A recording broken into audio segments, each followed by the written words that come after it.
ॐ भूर्भुवः स्वः तत्सवितुर्वरेण्यं भर्गो देवस्य धीमहि धियो यो नः प्रचोदयात्।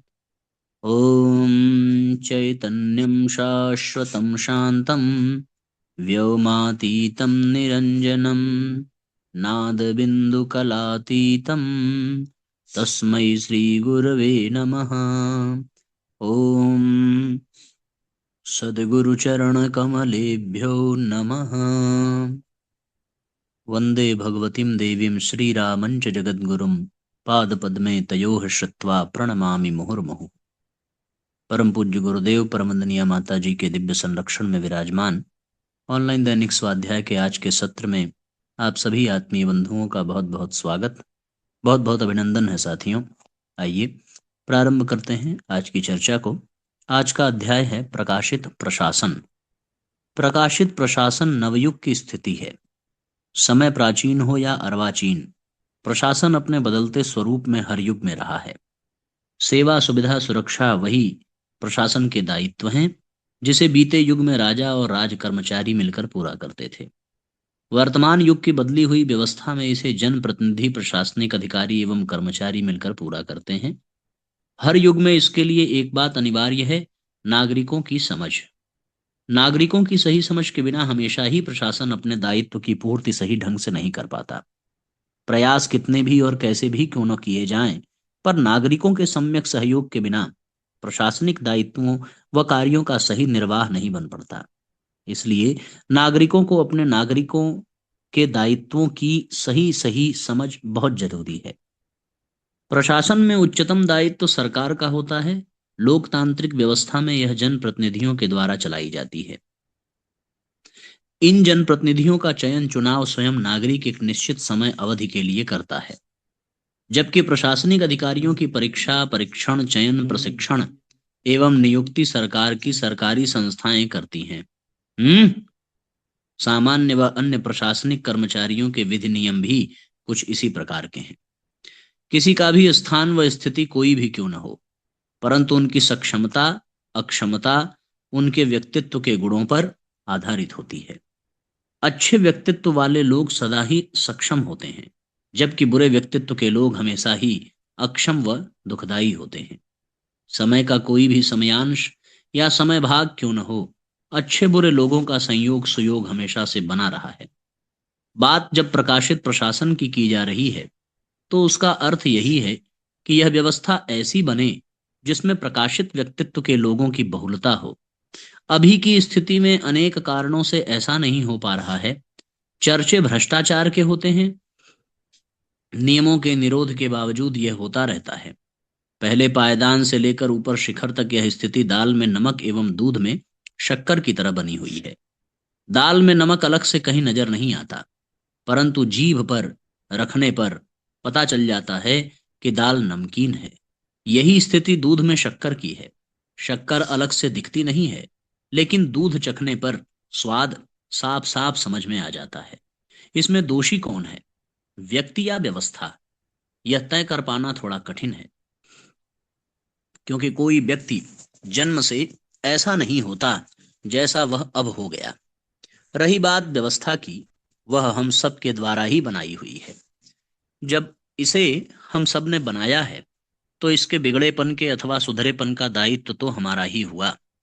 स्थितियां जो दिखती हैं वे बड़ी विचित्र और विस्मयकारक होती हैं। प्रशासन में अगर भ्रष्ट आचरण की जड़ें ढूंढें, तो इनकी गहराई काफी ज्यादा मिलती है। प्राचीन ग्रंथों में, संस्कृत साहित्य में भी इसका हल्का फुल्का उल्लेख मिल जाता है। अब यह बात अलग है कि वर्तमान में यह हल्का फुल्का न रहकर काफी भारी भरकम बोझ बन गया है। पहले जो शुक्राना था, वह बाद में नजराना बनकर अब हकराना बन गया। यानी कि पहले कभी लोग काम हो जाने के बाद अपनी खुशी से कुछ थोड़ा सा धन कर्मचारियों को दे दिया करते थे, ये हो गया शुक्राना। लेकिन बाद में काम होने से पहले इसे नजर किया जाने लगा, या यूं कहें कि काम करने से पहले इसकी मांग होने लगी। लेकिन अब यह शुक्राना या नजराना नहीं रहा, अब यह कर्मचारियों व अधिकारियों का अधिकार या हक बनकर हकराना कहा जाने लगा है। मुंशी प्रेमचंद की एक कहानी इस बारे में कही जाती है, नमक का दरोगा। इस कहानी में नमक के दरोगा पद पर नियुक्त अधिकारी को उसके पिताजी भ्रष्टाचार से मिलने वाले धन को भगवान का प्रसाद कहकर उसे महिमान्वित करते हैं। वे कहते हैं, नौकरी में प्रतिमास मिलने वाली तनख्वाह या सैलरी तो मनुष्य प्रदान करते हैं, लेकिन ऊपर से होने वाली आमदनी तो भगवान देता है, इसलिए इसे भगवान का प्रसाद समझकर स्वीकार कर लेना चाहिए। मुंशी प्रेमचंद्र की इस कहानी में व्यंग है। यह व्यंग जीवन दृष्टि पर है, जीवन की दृष्टिकोण पर है। इसमें परिहास प्रकाश के अभाव पर है। कटाक्ष इस पर है कि देखो और समझो कि किस तरह आसुरी अंधियारा देखते देखते हम सबके जीवन का आधार बन गया है। इस अंधकार को घटाना, हटाना या मिटाना प्रयास से नहीं, बल्कि प्रकाश से संभव है। जीवन दृष्टि के परिमार्जन से संभव है। इस स्थिति का सारा दोष उस दृष्टिकोण का है जिसने धन के प्रदर्शन को, महंगे वस्त्रों, आभूषणों, घर व गाड़ियों को बड़प्पन की परिभाषा बना दिया है। समस्या का समाधान तब होगा जब समृद्धि के स्थान पर सद्गुणों को स्वीकारा जाएगा। हमारे देश में कभी सर्वत्यागी सन्यासी को, निर्धन फकीर को श्रेष्ठतम का सम्मान देने की बात कही और स्वीकारी गई थी, लेकिन अब तो लगता है कि कलयुग ने सभी के कलपुर्जे ढीले कर दिए हैं। अब तो सन्यासी धर्माध्यक्ष सबसे बड़े धनवान हो गए हैं। वे भी अपने धन का प्रदर्शन करने लगे हैं। इसे अंधेरे की आंधी के सिवा और क्या कहेंगे। अवांछनीयताएं जब वांछित लगने लगे, दुष्कृत जब सुकृत के रूप में सम्मानित होने लगे, पाप जब पुण्य का दमन कर अपनी शेखी बघारे, तब यही समझा जाना चाहिए कि आसुरी अंधियारे की अंधेर गर्दी प्रबल हो उठी है। ऐसे में जब सभी नियम निरुपाय होने लगे, तब महाकाल का कालदंड ही सबको नियंत्रित करने में सक्षम होता है। प्रकाश का प्रवर्तन ही मार्ग होता है। नियति के नियम ही नियमन करते हैं। प्रकृति ही परिवर्तन लाती है। अगले दिनों यही होने जा रहा है। समय ही सुधार का संवर्धन करेगा। वही यह सीख देगा कि धन का उपयोग प्रदर्शन नहीं है, जीवन में सुविधा नहीं, आवश्यकता का महत्व है। बड़ा वो है, बड़प्पन उसका है जो आवश्यकताओं की पूर्ति में संतोष और सुख अनुभव करे। सावधान, युग बदल रहा है। युग परिवर्तन का यह सच सबसे पहले प्रशासन सुनेगा। प्रशासनिक अधिकारी व कर्मचारी इसे सुनेंगे भी और समझेंगे भी। उन्हें भली प्रकार यह अनुभव होगा कि प्रशासन जनजीवन की सेवा, सुरक्षा व सुविधा के लिए है, न कि स्वयं अपने व अपनों के लिए। प्रशासन में जहां जितना जनजीवन सेवा, सुरक्षा व सुविधा प्राप्त करेगा, वहां उसको उतनी ही बड़ाई व सम्मान मिलेगा। अपना कर्तव्य पालन करने वाले पुरस्कृत होंगे, जबकि कर्तव्य की अवहेलना करने वालों को तिरस्कार ही मिलेगा। वर्तमान के अनुभव भविष्य में न रह पाएंगे। युग बदलेगा तो भविष्य भी बदलेगा। नए युग की नवीन समय में सुधरना या सुधारना, इन दो में से किसी न किसी को चुनना पड़ेगा। समय का बदलाव सभी को यह समझदारी सीखने सिखाने के लिए विवश करेगा। सम्मान बचाना है तो समझदारी अपनानी पड़ेगी, अन्यथा अपमान व अवमानना तो है ही। परिस्थितियां परिवर्तन के लिए विवश व बेबस करेंगी। इस अनचाहे परिवर्तन को ही मनचाहा मानना पड़ेगा। बदलाव की बयार ऐसी बहेगी कि सभी उसकी लपेट चपेट व झपेट में आते चले जाएंगे। प्रशासन भी इसी में परिवर्तित होगा।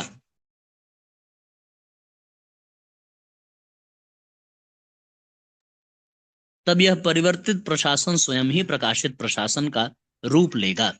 प्रशासन की संरचना व स्वरूप, इसमें काम करने वाले अधिकारी कर्मचारी इस परिवर्तन को, इसके सुयोग व संयोग को अपना सौभाग्य मानेंगे।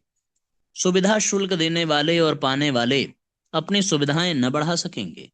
उन्हें यह भली प्रकार अनुभव हो जाएगा कि यह सुविधा शुल्क उनके लिए सुविधा न होकर असुविधा है। इसे पाने और पालने की ख्वाहिश और कोशिश महाविषधर सर्प को पालने और पाने जैसा है, जिसका सामीप्य व सानिध्य कभी भी जीवन को संकट व विपत्ति में डाल सकता है। प्रकाशित प्रशासन में समझदारी तीनों की बढ़ेगी। जनप्रतिनिधि जनता के द्वारा अस्वीकार करने के भय से सही राह चुनेंगे। प्रशासनिक अधिकारी एवं कर्मचारी अपने दायित्व की पूर्ति अपमान के भय व सम्मान की चाहत में करेंगे। नागरिक यह समझ जाएंगे कि नागरिक सुविधाओं के लिए उन्हें नागरिक दायित्वों की करना अनिवार्य है। प्रारंभ में इससे सभी को भले थोड़ी अटपटाहट व छटपटाहट हो, पर धीरे धीरे दृष्टि व दृष्टिकोण परिवर्तन से यह संयोग सभी को सौभाग्य लगने लगेगा, क्योंकि उनको यह सच पता चल जाएगा कि मानव जीवन की महिमा, मर्यादा, गर्व और गरिमा इसी में निहित है। प्रकाशित प्रशासन के इस सत्य से जीवन व्यवस्था बदलेगी। इसके प्रभाव उद्योग व व्यापार के बदलते स्वरूप में भी दिखाई पड़ने लगेंगे।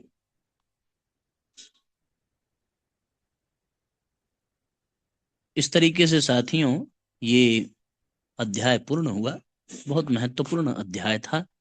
एक नई सोच, एक नई प्रेरणा हम सबको इस अध्याय के माध्यम से मिलती है। हम भी अपने नागरिक कर्तव्यों का पालन करें। पूज्य गुरुदेव ने लिखा भी है, मर्यादाओं को पालेंगे, वर्जनाओं से बचेंगे और नागरिक कर्तव्यों का पालन करेंगे। तो जब नागरिक अपने कर्तव्यों के पालन में निरंतर रहेंगे, सत्य के मार्ग पर, तो फिर साथियों प्रशासन भी प्रकाशित ही होगा, प्रज्वलित।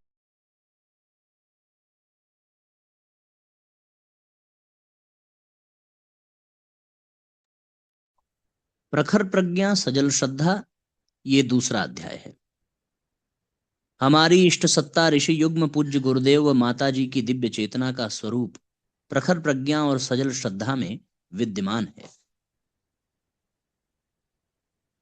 प्रखर प्रज्ञा और सजल श्रद्धा में विद्यमान है।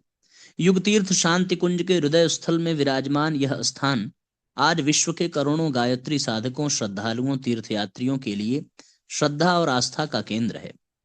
समाधि स्थल के नाम से प्रसिद्ध यह दिव्य स्थल हमारी गुरुसत्ता के स्वरूप का प्रतीक और पर्याय है। हम सभी की शक्ति, सामर्थ्य, ऊर्जा, संकल्प और सृजनशीलता के स्रोत यहीं से प्रवाहशील होते हैं। शताब्दी वर्ष की इस पुण्य वेला में हमें जिस संकल्प के साथ आगे बढ़ना है, ध्यान रहे उसकी डोर यहीं बंधी है और हमारी सफलता का सारा सरंजाम भी यहीं से उपलब्ध होना है। मिशन की नई पीढ़ी कहीं इतना ही समझकर न रह जाए कि जैसे अन्य महापुरुषों, देव मानवों के महाप्रयाण स्थल समाधि स्थल होते हैं, इसी परंपरा में हमारी गुरुसत्ता का भी यह समाधि स्थान है और इससे ज्यादा कुछ खास नहीं। तो यह केवल आंशिक सत्य होगा। नई पीढ़ी में इतनी समझ मात्र से बात नहीं बनने वाली। यह केवल आंशिक सच्चाई ही होगी। पूरी सच्चाई तो यह है कि दुनिया के किसी भी अन्य समाधि स्थलों से इसकी तुलना नहीं की जा सकती और न यह उस परंपरा में आता है। वास्तविकता में समाधि स्थल प्रखर प्रज्ञा और सजल श्रद्धा युग तीर्थ शांति कुंज के केंद्र में स्थित साधना पूरित दिव्य आध्यात्मिक तीर्थ है। हमारी गुरुसत्ता ने अपने जीवन काल में ही महाप्रयाण से दशक वर्ष पूर्व ही इस स्थान को चिन्हित कर सिद्ध तीर्थ के रूप में प्रतिष्ठित कर दिया था। युग तीर्थ की चेतना का नेतृत्व करने वाली युग शक्ति को प्रतीक रूप सजल श्रद्धा और प्रखर प्रज्ञा नाम देकर दो छतरियां स्थापित करवा दी थीं। यह तो लोक श्रद्धा की दृष्टि से उनका एक लीला चरित्र मात्र है कि उनके पंच भौतिक शरीरों का उसी प्रांगण में अग्नि समर्पण किया जाना और उस स्थान पर समाधि चबूतरा बनाना।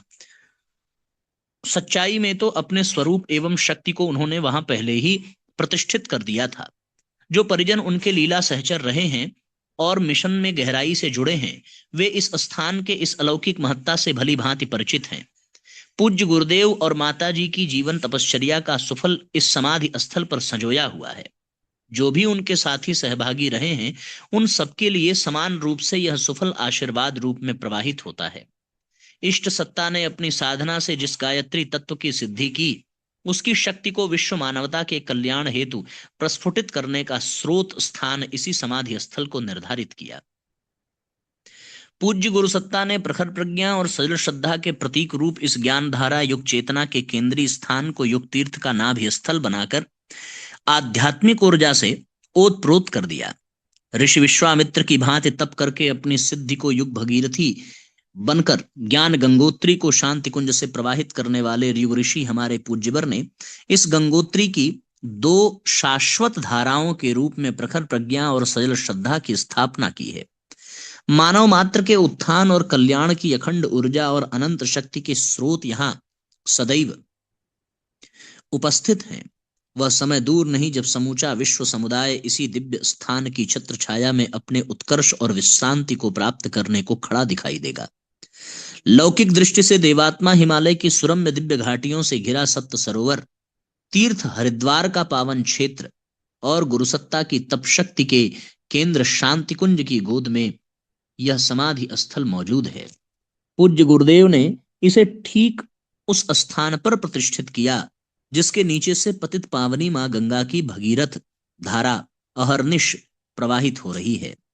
उसी के ऊपर स्थित है यह ज्ञान गंगोत्री का आध्यात्मिक तीर्थ, जिसे देश दुनिया के परिजन पूज्य गुरुदेव व वंदनीय माता जी के समाधि स्थान के रूप में जानते हैं। गायत्री साधकों के लिए प्रखर प्रज्ञा के रूप में पूज्य गुरुदेव और सरल श्रद्धा के रूप में वंदनीय माता जी का प्रत्यक्ष सानिध्य प्राप्त करने की अनुभूति कराने वाला यह पूज्य स्थान है।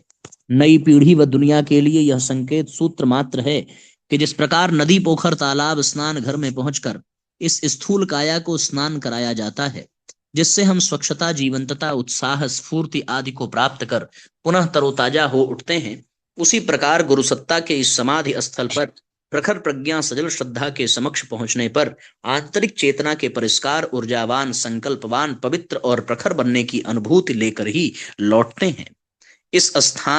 यह स्थान इस युग में एक सिद्ध आध्यात्मिक सरोवर की भांति है। यहाँ अंतश्चेतना को स्नान कराने से ठीक उसी प्रकार जैसे स्नान कर लौटने पर शरीर एक नया जीवन प्राप्त करता है और ऊर्जावान हो जाने का एहसास कराता है, ऐसे ही समाधि स्थल से लौटने पर हमारी जीवन चेतना भी सर्वथा नए स्वरूप की अनुभूति लेकर लौटती है। शक्ति, सामर्थ्य, प्राण, ऊर्जा, उत्साह रूपी आशीर्वाद की पुलकन पूरे अस्तित्व में सुख, शांति, आनंद को अभिव्यक्त करती हुई परम सौभाग्य का प्रत्यक्ष अनुभव कराती है।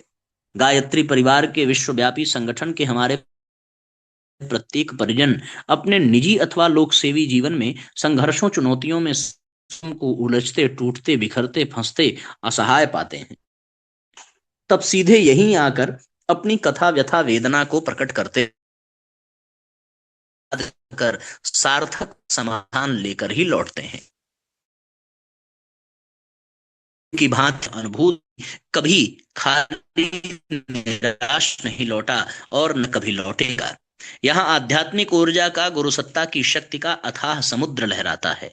इस स्थान की चारों ओर की दिव्यता में जप, ध्यान, मौन, प्रार्थना, अभ्यर्थना करते हजारों साधक जन सामान्य वर्ष पर्यंत दिखाई देते हैं, परंतु यहाँ की आध्यात्मिक वैभव को शब्दों की सीमा में रख पाना असंभव है।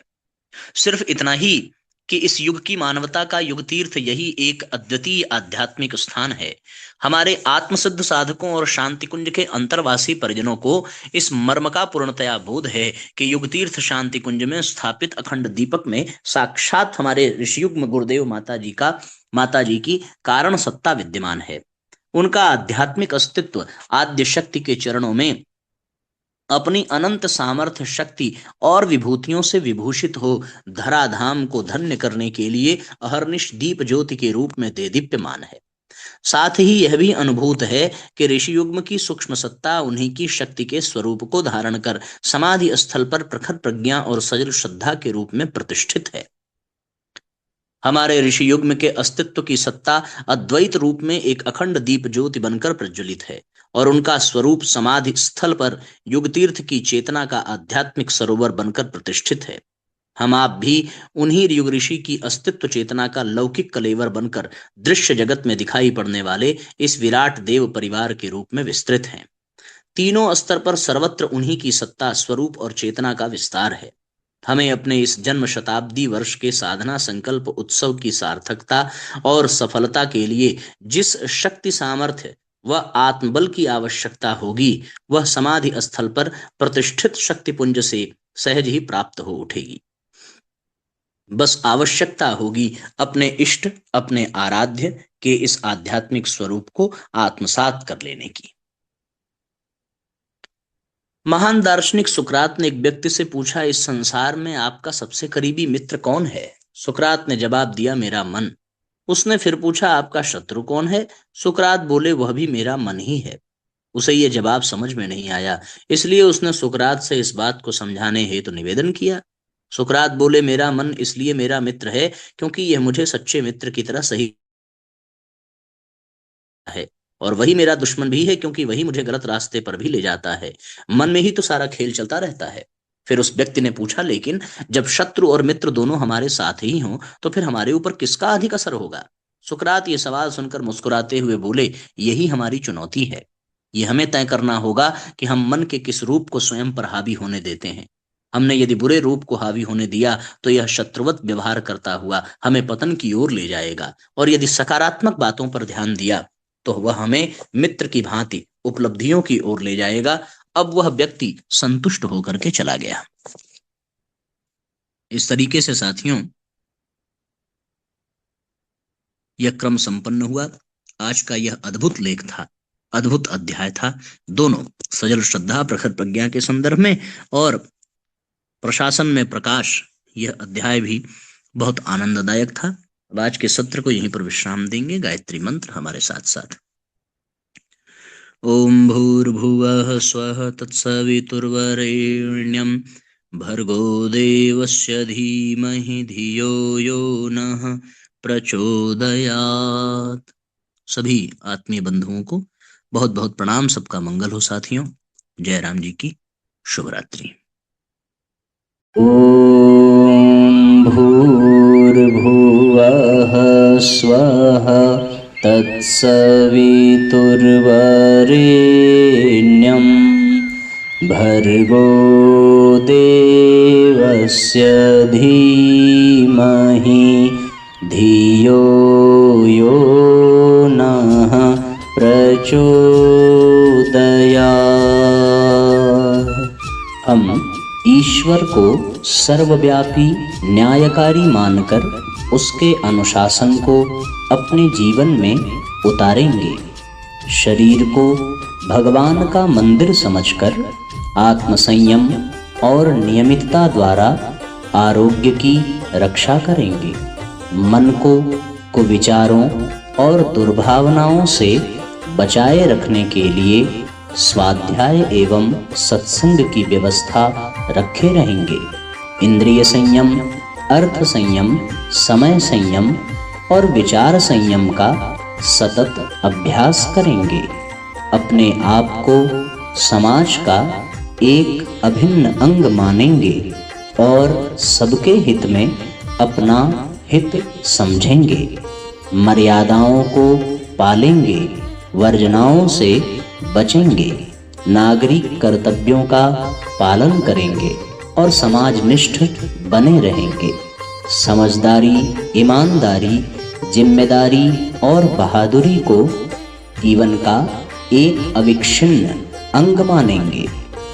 चारों ओर मधुरता, स्वच्छता, सादगी एवं सज्जनता का वातावरण उत्पन्न करेंगे। अनीति से प्राप्त सफलता की अपेक्षा नीति पर चलते हुए असफलता को शिरोधार्य करेंगे। मनुष्य के मूल्यांकन की कसौटी उसकी सफलताओं, योग्यताओं एवं विभूतियों को नहीं, उसके सद्विचारों और सत्कर्मों को मानेंगे। दूसरों के साथ वह व्यवहार नहीं करेंगे जो हमें अपने लिए पसंद नहीं। नर नारी परस्पर पवित्र दृष्टि रखेंगे। संसार में सत्प्रवृत्तियों के पूर्ण प्रसार के लिए अपने समय, प्रभाव, ज्ञान, पुरुषार्थ एवं धन का एक अंश नियमित रूप से लगाते रहेंगे। परंपराओं की तुलना में विवेक को महत्व देंगे। सज्जनों को संगठित करने, अनीति से लोहा लेने और नवसृजन की गतिविधियों में पूरी रुचि लेंगे। राष्ट्रीय एकता एवं समता के प्रति निष्ठावान रहेंगे। जाति, लिंग, भाषा, प्रांत, संप्रदाय आदि के कारण परस्पर कोई भेदभाव न बरतेंगे। मनुष्य अपने भाग्य का निर्माता आप है। इस विश्वास के आधार पर हमारी मान्यता है कि हम उत्कृष्ट बनेंगे और दूसरों को श्रेष्ठ बनाएंगे तो युग अवश्य बदलेगा। हम बदलेंगे, युग बदलेगा। हम सुधरेंगे, युग सुधरेगा। इस तथ्य पर हमारा परिपूर्ण विश्वास है।